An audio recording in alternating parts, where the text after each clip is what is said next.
So I'm Jan Tilley. I'm a registered dietitian. We have a private practice, JTA Wellness, here in town. And I know many of you have already, how many of you, well, you don't have to raise your hand. You might not want to share that. But I know several of you have already been to see us, have seen us here on site. And we've got opportunities that Nikki will share with you later about how to sign up for that, because it is a part of your wellness plan. So today, I want to talk to you about Eat Well to Be Well, living an anti-inflammatory lifestyle. The presentation really comes from my latest book, Eat Well to Be Well, because what we've just found over the years is that a lot of the chronic disease that we see as dietitians, that we see as we age, comes from chronic inflammation. And so things like type 2 diabetes and heart disease and Alzheimer's and cognitive decline and arthritis and autoimmune disease, many of these have their roots in this chronic inflammation that goes on in our bodies when we don't take good care of ourselves. So I'm going to just kind of walk you through this presentation, and as Angela said, if you have questions, feel free to raise your hand and ask. If you want to wait and talk to me at the end, that's fine also. So the very first thing I want to share with you is our philosophy. I think we're a little different than some other wellness companies or dietitian groups, because what we do is we have a unique philosophy that's really centered around making wise choices. So I always tell people health is a choice. So yeah, you may have some bad genetics going on that are kind of, put you behind the 8 ball, but for the most part, most of the choices that we make impact our health and how we age as we move on in years. We really focus on helping people understand how to fuel and train your body. So one of the things that I hear all the time is, food. Either I'm addicted to it, or I just think it's a necessary evil, or it's my enemy because all I do is gain weight. So we think about food as with a lot of negative connotation, or we love food and it's our entertainment and it's what we do with friends. And so at the end of the day, if you erase all of that, really food is just fuel for our bodies. It's how our brains work, it's how our muscles work. And so we have to have it. That's the way our bodies were designed, is to be fueled. So we really work with people to understand, how do we best fuel your body to be highly energized and functional throughout the day?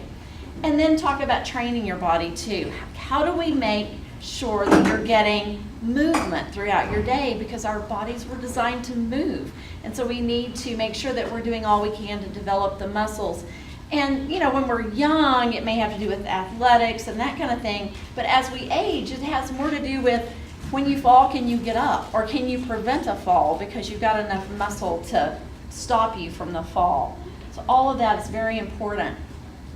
We feel strongly that all foods can fit into a healthy diet. And so a lot of times you may find people that say, don't eat carbs. I get people all the time who say, I know I can't have bananas. I know I can't have white potatoes. There's all these misconceptions going on, internet, TV, media. And at the end of the day, all foods can fit. What are your favorites? What do you enjoy? And then let's get the right portion sizes so that you can fit those into your daily living. I know you have a portion guide on your table, and that I was just looking at it. It's a very handy tool for you to know what portions are right. And then learning to balance nutrients. I would say if there's one key to what we do and what we teach, it is balancing nutrients. So we ask people to eat frequently throughout the day, about every 3 hours, because your body digests through the foods you eat in 90 minutes. So if you've gone longer than 3 hours, you're asking your machine to operate on no fuel, and it just doesn't work well that way. The other key piece of that is what you eat every 3 hours is really important. You want to make sure that every time you have a carbohydrate, you put what with it? A protein or a healthy fat. So if you have a banana for snack, put some peanut butter on it. If you have graham crackers for snack, put some peanut butter on it. Have it with a low-fat cheese stick. Have it with a little bit of lean cottage cheese. Have it with a Greek yogurt. Something to make sure you're getting your carbs and your protein in, because the goal is always to stabilize your blood sugar throughout the day. So when you have a banana, it converts to glucose, uses up really quickly, and you come crashing back down. But if you take a protein or healthy fat and add that to the banana, all of a sudden it slows down the digestion of that carbohydrate so that your body is stable, steady until you eat again. So we want your blood sugar and your energy to stay stable and good throughout the day. Very, very important concept. It's at the root of everything that we do. So if you can get those two things in your brain, eat every 3 hours and make sure you always balance out your carbs with a protein or a healthy fat, you're going to be miles ahead of everybody else. Lost my name tag. I got to moving my hands too much. I was notorious for that. We really want to empower people to take charge of their health. So what we know is that we think of a lot of different reasons for changing the way we eat. Many times it's for weight loss. Many times we're kind of fixated on a number on the scale. But what we really want to do is make sure that people say, you know what, I recognize that food is medicine. Food has this incredible power to heal and restore and repair our bodies. And I want you to think about it like that. So if you have arthritic joint pain, there are things you can do. If you have fatigue, there are things you can do with just diet and exercise. So it's super exciting for me to watch people come in. Many times on the first visit, they'll be like, ugh, I just don't feel good, I don't know why. And then they'll start telling me how they eat, and I'm thinking to myself, I know why. I totally know why you don't feel good. You know, you had a piece of toast for breakfast, you got busy and didn't eat anything until about 3 or 4 o'clock, you grabbed a candy bar out of the machine, and you feel lousy. Well, yeah, you do, because you're not fueled. So getting them back on track, they start feeling amazing, and it happens really quick. One of our biggest goals is to get people off of medication. And it's actually a very easy thing for us to do when they are compliant. And so we work with their physician to get them off of, their diabetes medication, if not to get them off, to at least get it decreased. Because one of the things that happens if you are diabetic or you know anybody that is, when you start trying to manage your diabetes with diet and exercise, very quickly your blood sugars start dropping too low when you're on that medication. So you want to, it's very much a tag team between us and the physician and you to keep record of those blood sugars. And when you get to running a consistent 80, we need to pull you off some medication so that you don't drop too low. So decreasing medication needs, that holds true for statin drugs, that holds true for blood pressure medication. So we know if we can get you to lose 5 to 10% of your body weight, many times these numbers begin to stabilize and normalize. And then if you're eating correctly, just all the more better. Preventing hospital stays. So many times people are running high, they're dropping low, they're getting sick, and they're going to the hospital and emergency rooms. And we can help prevent a lot of those just by allowing you to take charge of your health by the choices you make and how you fuel and train your body. And then improving quality of life. That's my favorite part about what we get to do is people come back in and they're like, clothes fit better, I can get down on the floor and get back up again, I can play with my grandkids and not be out of breath. I mean, it's all these really fun things that they get to improve their quality of life. Such an important piece. So let's talk about inflammation. What do you think of when you hear the word inflammation? Okay, swelling usually comes from some kind of bruising or injury. It can be a cut, it can be a flu virus, but inflammation, many times we think of that acute type of inflammation. But in reality, there's 2 different kinds of inflammation. One is acute and one is chronic. And so acute, we get that. We know that, okay, it's our body's normal response to injury. The immune system sends antibodies, they go in there and they fix everything, and then they retreat. Your cut heals, your bruise gets better, your flu virus goes away. Healed and retreat. But in chronic inflammation, what happens is your body sends out this signal that, hey, we need some help here, we got this chronic inflammation going on, but it never gets better. And so because of that, the immune system stays active and it can start working on healthy tissues. And that's how we know that it contributes to type 2 diabetes, to autoimmune diseases, to arthritis and all those things, because it stays working on those healthy tissues. So here's a great definition. Our immune system attacks and changes tissues affected by chronic inflammation in an attempt to restore normal, but the attack doesn't stop and it leads to disease. These are some of the diseases that it can lead to. I don't know if you can read that, but we mentioned diabetes, cancer, cardiovascular disease, Alzheimer's and cognitive decline, pulmonary disease, arthritis, autoimmune, and neurological diseases. And I'll just tell you that one of the first things I notice is when people start fueling, they can think straighter. So often if we have an older person who comes in and they can't remember things, or they've been compromised in some kind of, they've had a surgery. I had a lady recently who had cancer surgery, and she was under anesthesia for a really long time, and her husband was very concerned because she just wasn't able to remember anything. She wasn't able to complete a sentence. And often anesthesia will work like that in older people, but once we started fueling her and restoring her, she's like back to normal. They're traveling all over the country and living the good life. It really makes a huge difference. So chronic inflammation factors. There are many things that contribute to chronic inflammation. We know that by far obesity is the #1 contributor to inflammation. So obesity is the enemy when it comes to inflammation, and really something that needs to be worked on. Pro-inflammatory food choices, often those go hand in hand, because the food choices that are inflammatory are sugar, saturated fat, and processed foods. So often if you have trouble with obesity, those are some of your favorite food groups, and so both of those need to be changed. And then elevated stress, such a big one. If you're having trouble dealing with something in your life, stress can really contribute to a chronic inflammation and something you need to really get help with. We do a lot. I think people think they're coming to us for food, but we really work on what I call the 4 legs of the stool: how to eat healthier, how to get exercise that's appropriate for you, how to manage your stress, and how to improve your sleep. So we work on all 4 of those different areas. And then smoking and tobacco use. That can be first and secondhand smoke. Very important to stay away from. Very, very, very inflammatory.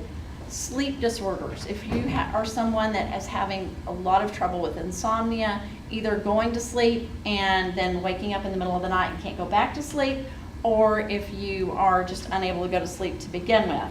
So both of those need to be worked on as well.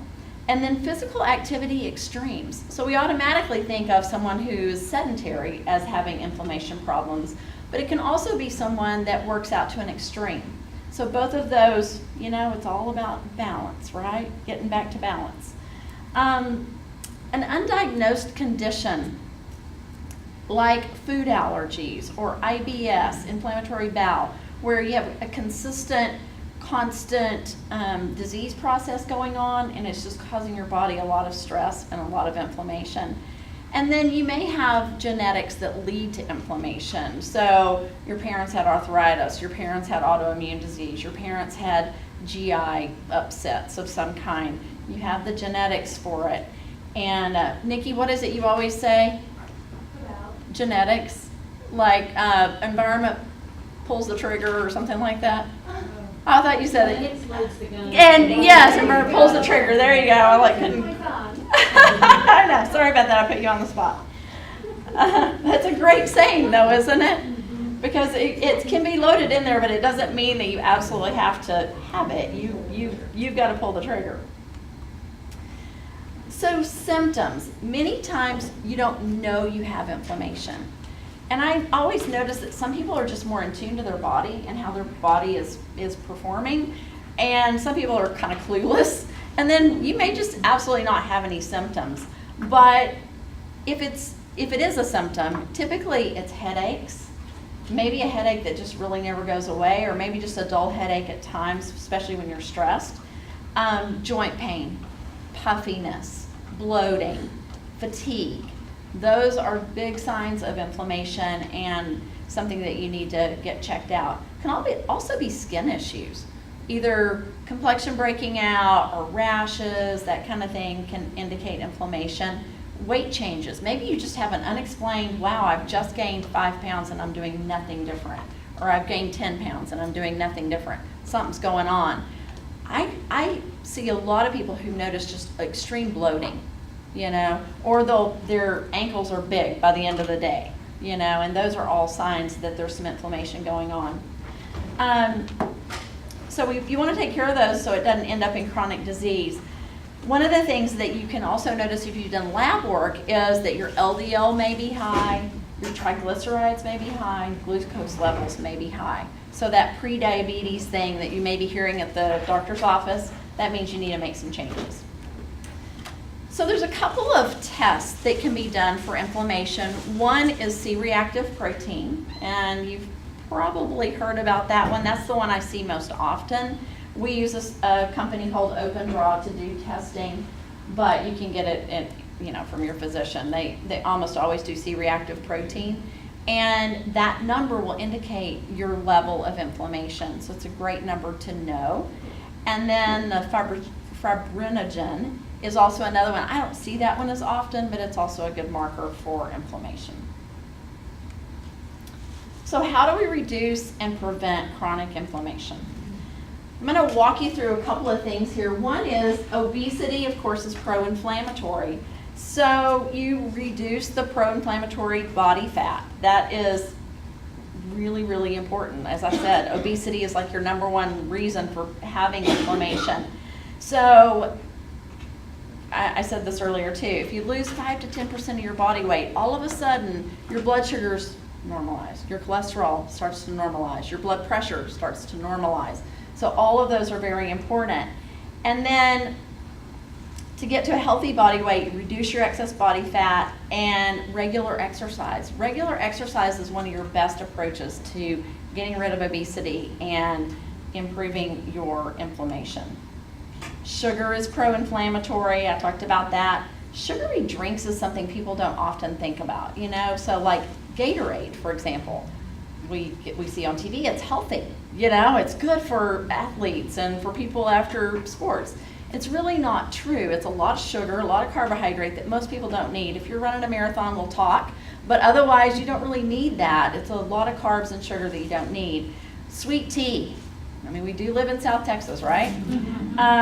Sweet tea is such a culprit and something you need to find an alternative to. One of the things that I get asked a lot is, well, how do I feel about artificial sweeteners?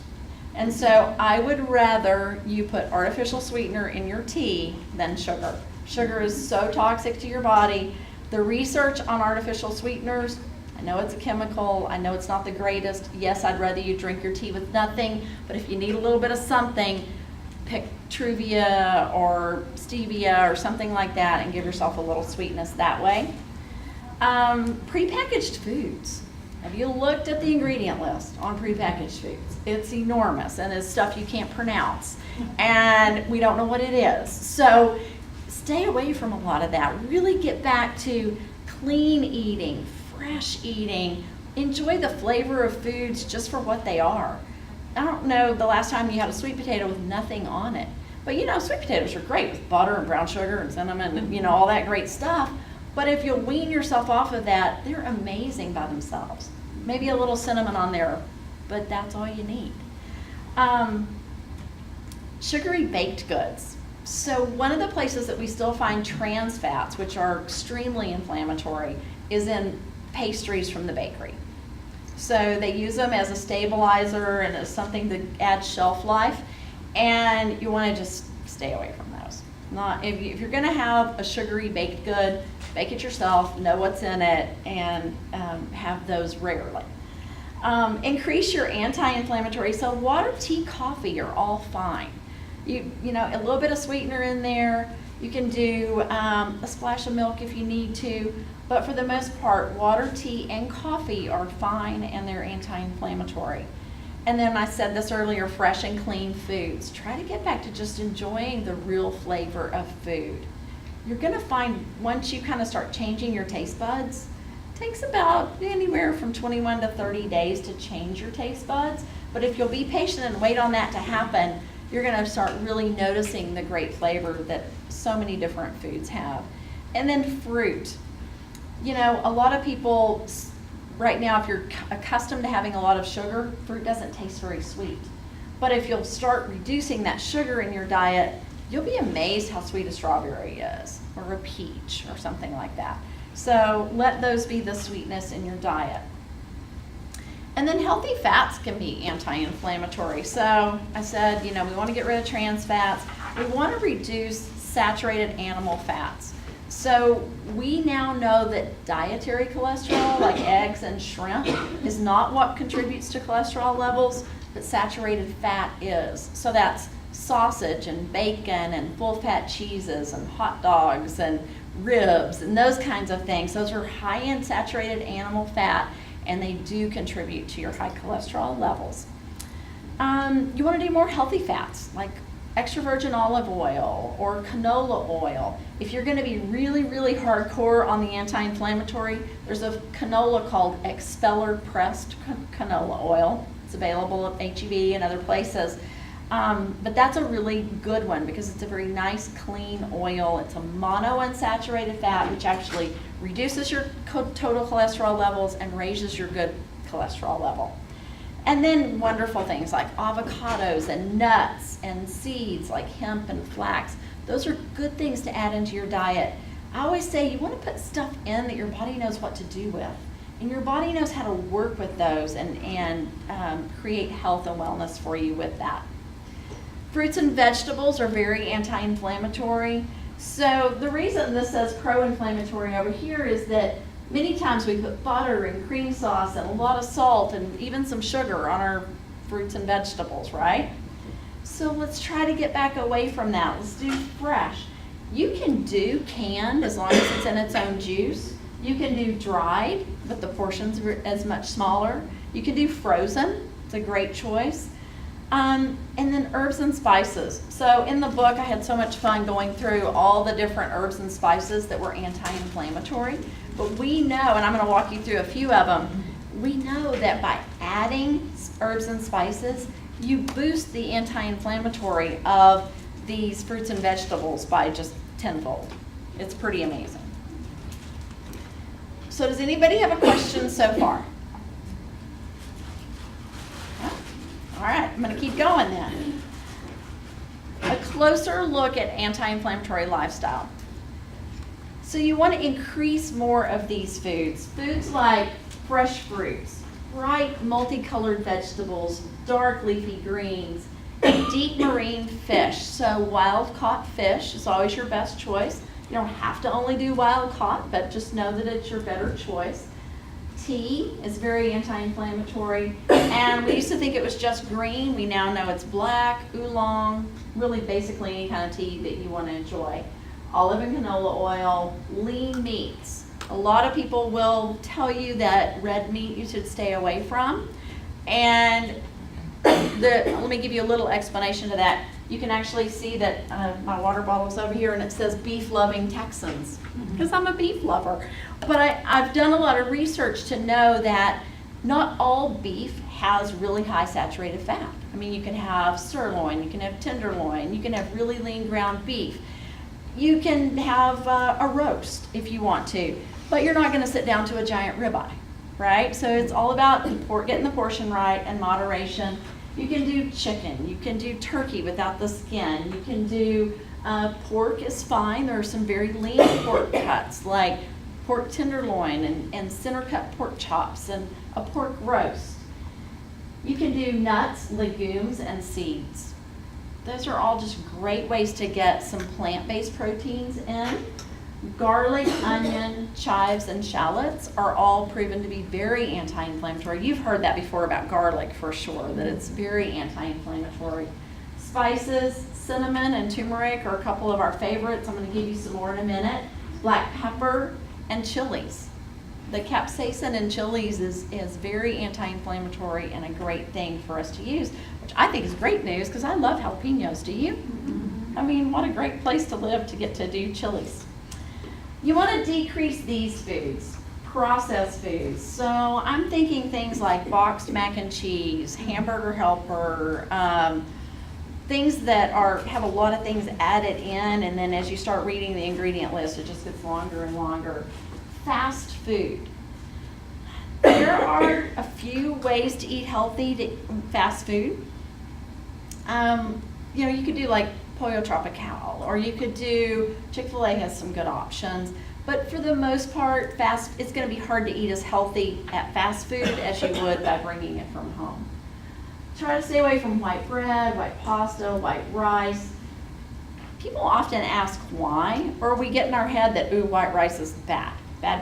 And it really is not bad. It's just that brown rice and whole grain pasta have more fiber, and fiber does a lot of the same thing that protein does, which is slow down the digestion of carbohydrate. So brown rice is not going to spike your blood sugar like white rice would. Ice cream. I mean, it's a lot of saturated fat and sugar. I know, I'm a bearer of bad news on that because we all love ice cream. Sugary baked goods, we talked about that. Full fat cheeses. I'm not a big fan of fat-free cheese. I don't think there's a reason to go that far. But doing a 2% string cheese or 2% slices or light Baby Bell or Laughing Cow, those would be some good options. You can do, you want to stay away from oils like corn oil, peanut oil, safflower oil, vegetable oil in general. Make the switch over to canola. Salty snacks. I mean, think about it. Salt is an inflammatory item. It causes a lot of people to have high blood pressure. We all get too much of it. So again, unless you're running a marathon and sweating out like crazy, you probably need to cut back on your salt a little bit. Sodas. Ugh. It's just like, sodas to me are job security because it's like everybody that comes in that does sodas does 6 or 8 a day. I'm like, really? You couldn't be kidding me. Drink some water. You're sucking down so much sugar. Now the positive side of that is when I get them off sodas, they drop like 20 pounds and they feel amazingly better really quick. So that's the good news. Fatty meat, there's just no reason to do it. I'm sure it tastes more moist or whatever, but figure out some kind of sauce or something you can put on it. But fatty meats are not your friend. Yes? Avocado oil? I've seen. Yes, avocado oil is another good one. Yes, that's a very good one. Yeah, and it's readily available now, which is great. So this slide says 6 habits of healthy shoppers. Nikki's going to send around a little anti-inflammatory grocery list. It actually comes from the book, but we thought you might want to see like a grocery list for anti-inflammatory type foods. The habits that we see are stock your pantry with staples that you can make a meal in a moment's notice. Cans of black beans, pinto beans, kidney beans, brown rice. I love the little packets of brown rice or brown rice and quinoa. There's so many good grain blends now that just microwave in 60 to 90 seconds. So that combined with beans, you can put a little bit of chicken or ground beef in there if you want. But stuff that you can make a nice dinner very, very quickly. And then keep a running grocery list. How many times have you gotten to the store and gone, I know I need something, but I don't remember what it was. Keep a running list. That way you have it with you. Keep it on your phone. You always have your phone with you, right? Plan a week's worth of meals. It's a pain to get in the habit of that. Does anybody do that on a regular basis? Isn't it wonderful? I mean, because you just never are behind the 8 ball going, it's 6:30, I'm driving home, I either have to stop at H-E-B or Walmart or fast food or something because I have no idea what I'm going to do. When you plan your week's worth of meals, you know. And I always tell people, have a meal or two in that planning that I can do this, this, and this, and it's dinner, and it's done really, really quickly. So that few moments of planning ahead saves you a lot during the week. We actually have a dietitian in our office that she and her husband shop on Saturday, cook all Sunday afternoon and get all their meals done, and then just reheat throughout the week. She always has the best looking meals. They do a good job. Choose wisely and don't overbuy. How many people go through and clean out their produce bin and their refrigerator, every couple of weeks, and you're like, wow, I shouldn't have bought all that broccoli. Look at that, it's gone bad.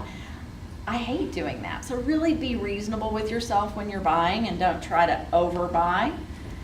And then store your food with care. If you're not going to use something, figure out a way to freeze it or package it up or share it with a neighbor or something. I got to go to this really interesting conference in Chicago, I think it was earlier in the summer, and it was all about food waste. And it's amazing. Average American wastes 400 pounds of food a year. One person wastes 400 pounds of food a year. That's pretty incredible, but we gotta do something about that. And then shop the perimeter of the store. You've heard that a million times, but that's where all the fresh stuff is. It's where the fruits and vegetables and dairy and meats and all of that are. So you want to shop the perimeter. A lot of the processed stuff is up and down the aisles. So grocery list, you've got some of this in front of you. Animal protein. We've talked about lean meat, but eggs. Eggs are the most bioavailable source of protein in the American diet. Your body knows what to do with them. It's a very good source of protein for you, and they're fine. Even if you have heart disease, your cardiologist will tell you can have eggs. Low-fat cheeses, again, a great snack item. I mean, how fast is it to grab a cheese stick or a couple of Baby Bell lights? Greek yogurt, I'm a huge fan. It counts as your carb and your protein. So very quick to just pop open a Greek yogurt. You can throw some berries in, or there are ones like Chobani has a Simply 100 that's fruit flavored. It has different fruits in it. It's sweetened with Truvia, so it's really low in sugar, and so it counts as like one carb and almost a couple of proteins. It's really good. Deep marine fish and seafood, talked about that. Plant proteins. So quinoa, if you haven't tried it, it's fantastic. They have blends now at the store that have like beans and corn, and just pop it in the microwave for 90 seconds. You can always add that with a rotisserie chicken and you've got dinner, right? Open a can of vegetables or some frozen or something fresh. You can do soba noodles are a really fun thing to add to dinner. Tofu, I'm not a huge fan, but I'm sure there are people that know how to prepare that and enjoy that.